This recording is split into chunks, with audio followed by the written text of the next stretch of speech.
All right, this is going to be episode 3 of Talking Lines, and this episode is called Protect the Shark. So the game I'm going to be going over is going to be the Lorcana Cross Continental Challenge. This is round 3 when we have Artabax versus Sailor. So Artabax is on green-purple, and Sailor is on red-blue. The first clip is from game 1. I have that up here. Yep. So it's about 13 minutes into the video. Game 1. And we're going to play it. And we're going to talk about it. So if you don't know, the Cross Continental Challenge is just the NA versus EU. A bunch of players voted for who they wanted to see. And these are 2 of the players. We got Sailor representing the NA from Canada and Artabax from the EU. So right now, we're on Artabax's turn, and he is going to play out. He's going to develop his board some more. You can see he's ahead 4-1. He just blows up the item, the popsicle, on Sailor's board. He has quite the board over here. So he's got 5 characters out, staring down this half shark over here on Sailor's. And half shark is a new card from the newest set. It's a 7/5 evasive that when you play an action, you gain a lore. And when you challenge a character, you get to get an action back from your discard. So it's a very huge value tool that red-blue decks are starting to use. And yeah, I think it's the most expensive card of the new set. So Artabax thinks for a little bit here, and he's going to pass the turn, I believe, here. He's trying to bait. And he's like, yeah, he's just going to build this board right now, and he's going to pass it into Sailor. So right now, Sailor is going into this turn. He draws another Maui half shark off the top. So we're going to talk about this line. I would have played this turn a little bit different, but we're going to see what he does here. I think I would start the same way. So our options here are, we got this How Far I Go that we definitely want to use. And Maui is a great singer to sing that. The problem is that when we exert him, he's going to be able to be challenged. And so the only thing on Artabax's board that could potentially challenge him is this Peter Pan. So I would want to make sure that this turn we probably brawl the Peter Pan to protect the Maui in case our opponent has 2 cards in hand. So if they had a crab, they could play crab and take out our Maui. And our Maui is just a huge value engine and tool. So we want to protect the Maui. But yeah, the first thing to do is definitely How Far I Go. This is a good decision. He draws us 2 cards. There's a Vitalisphere and a Popsicle. So How Far I'll Go, you'll have to ink one, and then you draw the other. Or you put it in your hand, I guess. So Vitalisphere, Popsicle replaces itself. Vitalisphere doesn't. It's interesting because you could give Maui Rush on a future turn, but just the card value of Popsicle is probably just better. So Sailor will ink that here eventually. So he inks that. So now from this point, based on what the board was, like leading up to this turn, if I was in Sailor's shoes, I kind of want to B-prep this board. If I could find a B-prep, we could just rebuild after B-prepping this board, and we have a backup shark to build value on future turns. So that's how I would play this. He has a brawl under his hand here, but you can't see it. But yeah, so that's probably the line I would take. Look in this board. It's 4-1. It's still early game. I managed to stop my opponent from questing, and they have 2 cards in hand. So if I can find this B prep, I can reset the board and have this extra shark and extra Popsicle to start building back value and take over the game. Sailor opts to go with a double shark. So he's going to play out shark here, I think. But what I would do is play the Tala. So it's 4 ink for the Tala. You get to look at 2 cards. So not only does it replace itself, it's attached to like a develop your brain, essentially. So she comes out, and she's able to also challenge if Artabax decides that he needs to quest. Because now he's just falling behind if he can't catch up here. So putting out the Tala adds another character that can challenge. It replaces itself, giving you another card. You have to look at the top 2 and look for that Be Prepared. And you can also just run out your popsicle this turn if you wanted to draw a card. The thing with running out the popsicle is that we have seen that Clarabelles come out and blow up our items. So there's a chance that Artabax could bounce the snake, or snake the Clarabelle and play it out and blow up our popsicle. So there's a chance that you might want to hold on to the popsicle, but I'd definitely play the Tala this turn. So if Tala's 4 ink, I'd play the Tala. I guess we want to brawl this Peter Pan too. That was the other thing that we wanted to do to protect our shark. So if we don't find an inkable, then we can just ink this popsicle. So we can just ink the popsicle and then brawl. So that way we'd have a Maui and a Tala out. We'd brawl the Peter Pan, and we'd have an extra Maui, and yeah. But Artabax, what does he do here? He plays out the popsicle. No, and then gets another popsicle off the top. And then, so he does develop the popsicle to have the item out there. He inks the Tala to play double shark. Double shark is pretty good to have out there. But what I don't like about this line is that it leaves this shark open to getting crab plus Peter Pan and taken out. And then you're left with just one shark left. But I guess you would have this brawl and this popsicle. So if you do draw a Hiram, you can eat one of the popsicles to draw. But this is the line that he goes with. So that's just an interesting thing. I don't know if my line is better than his or not, but that's just why I would have chosen that line. But we'll see how this turn plays out. So it goes in Artabax's turn. He doesn't have the crab, so that this Maui is going to survive this turn. So he doesn't get punished for that. So Artabax this turn, he has a Shift Clarabelle in his hand, so he's going to want to develop that. So he's going to ink this rose here, and then he's going to shift out the Clarabelle, which is going to allow him to draw an extra card, just up to 2. And then he just has to hold here still, because double shark, you definitely don't want to quest into double shark. So this is a second turn that Sailor has managed to keep him at bay, which is huge for, this is super huge for Sailor. So on the previous turn, my line and his line worked out. I don't know if what mine would have been like. My line would have had the same thing where we banished the Robin Hood, and instead of this Maui out there, we would have a Tala out there, and we'd still have the Maui in our hand. But his Maui didn't get destroyed, so he's fine. So his shark did not get punished. So he draws a card. He inks he plays popsicle. He gets another Let It Go, or he gets a Let It Go here off the popsicle. And then so right here, looking at this board, we want to answer this Clarabelle eventually. So what would I do here? I still want to get rid of this Peter Pan here, so that I can quest here, and this Peter Pan cannot take out my sharks. So I would definitely get rid of the Peter Pan, probably brawl it, because that's the only way to get rid of it. And then Let It Go. I think we Let It Go with the Clarabelle. Even though we're not going to have more cards than him, it's just a 2 lore quester. It's like a 5/4. It's got big stats. It is going to give Artabax 2 ink, but it is still worth it just to remove that from the board. So what he does, he plays out the ice block, and then he ice blocks the bonsai and brawls the bonsai. The bonsai quests for 2, so it is the bigger quester, but right now the lower totals are only 4 to 2. So even though it quests for 2, I think the bigger priority here is getting rid of the evasive character that is going to be able to challenge our sharks with the help of crabs.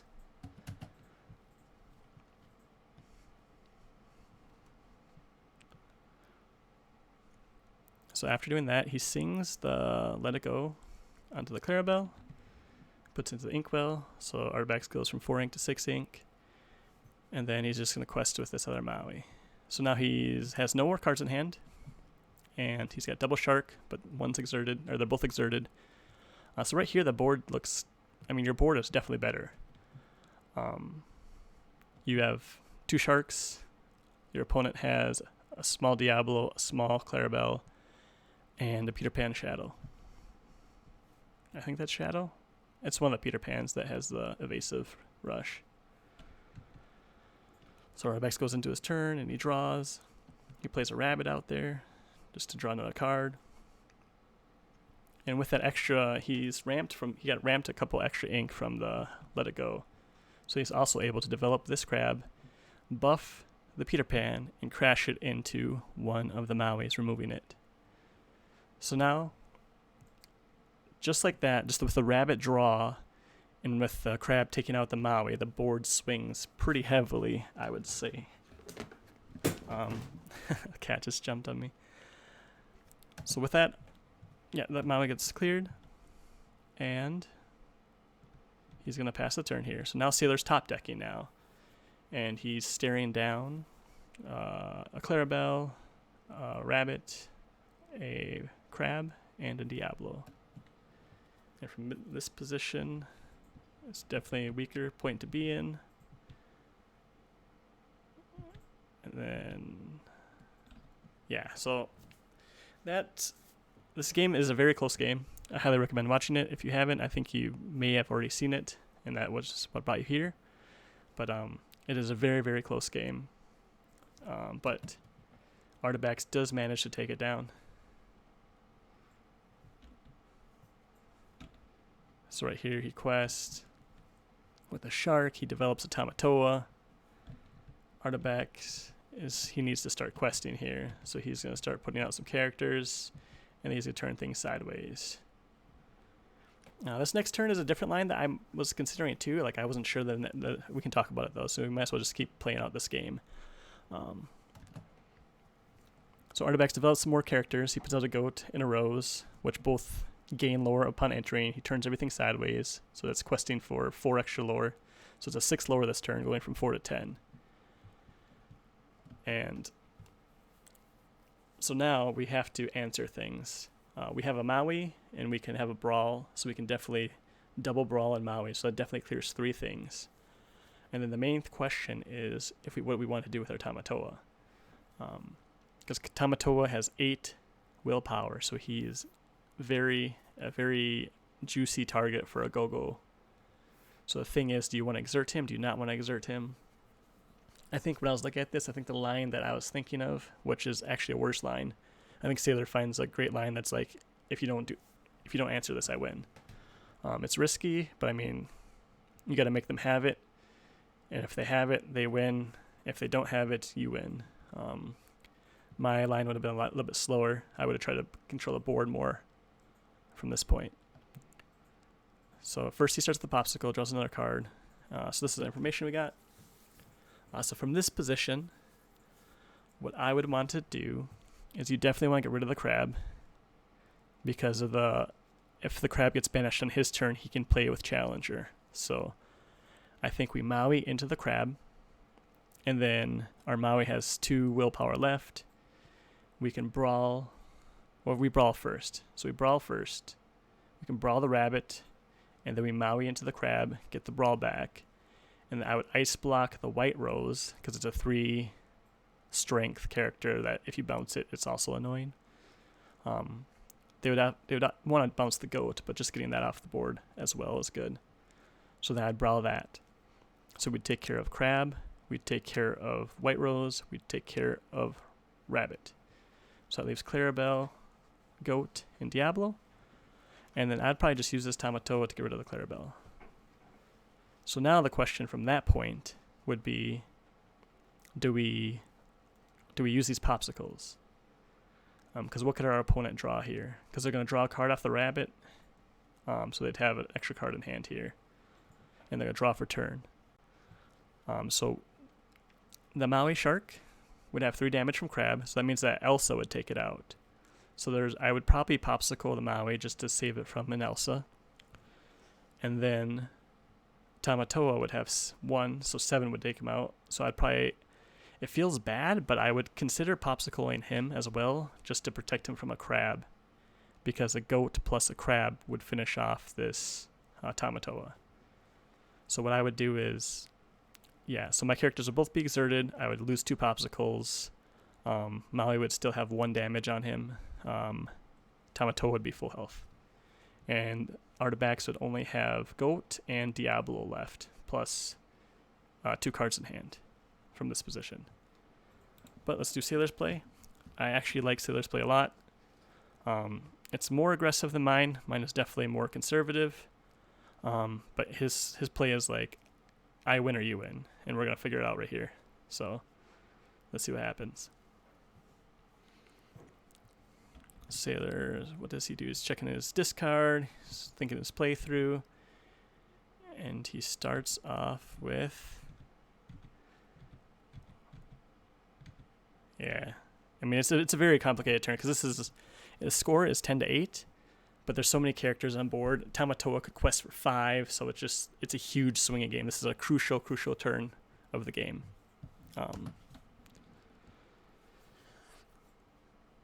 So he takes out a character. He takes out the Clarabelle. It only takes 1 damage to the Maui. He gets back a Brawl. Now he has double Brawl available. And he's going to Brawl the Rabbit. And he ice blocks Crab, Brawls Crab. And then he uses other Brawl on the Rabbit. And now he tanks for a while at this position. So this leaves him at this position. So it's 10-9. And the question is, he tanks for a long time, but the decision he decides to go with is to eventually quest with this Tamatoa. So Tamatoa quests for 3, 4, 5. He brings him to 15. And then essentially what he says is, if you don't answer my Tamatoa, I win next turn. So we get to that point. He thinks about it for a while. We're fast forwarding a bunch here. And then he just decides to go for it. He's like, yep, we're doing it. We're going for it. What do you got? And then Artabax, okay, so we went through the draw phase. Artabax draws Ursula.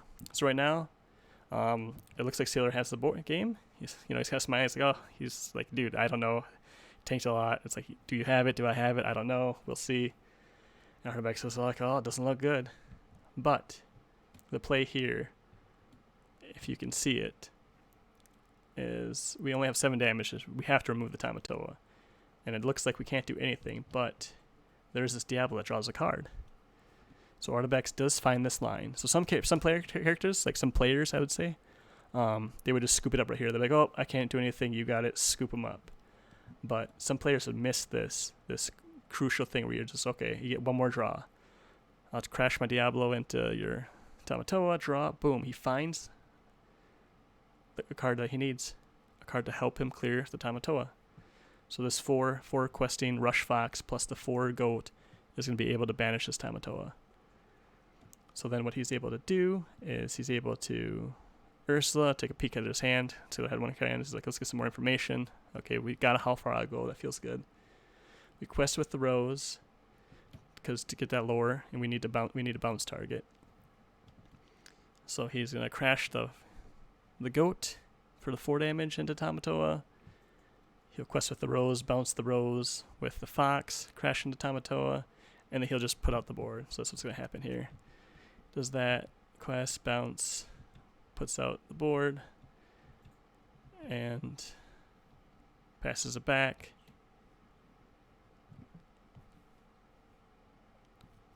Sailor here, we'll just finish out the rest of the game, I guess. I was just going to do the line because there's a different line that we're talking about. So finishes out the game. Sailor draws a Maui Rush Maui. It's not very good. You could ink it, but he's going to save it anyways. Like, I could always ink it next turn. And then it's going to pass it back to Artabax, who's just going to flood the board. He puts out Letho. He's got 1, 2, 3, 4, 5, 6, 7. And essentially he's like, okay, you got 1 draw. You have to answer my board or you lose. Sailor draws a Hiram, plays it out, gets 2 more draws, and is not going to be able to answer the board. So, yeah, that's how the game finishes. It's a very tight, close game. The very first line that I talked about, like protecting the shark, I would have done a slower approach, choosing to put out the Tala, which replaces our stealth, instead of putting out the second shark. And then we would want to brawl the Peter Pan just to protect our shark. We want to keep our sharks alive at all costs. You might not You might not have thought about the crab Peter Pan into your Maui, so he might have just not thought about that line. And then that leads us to here.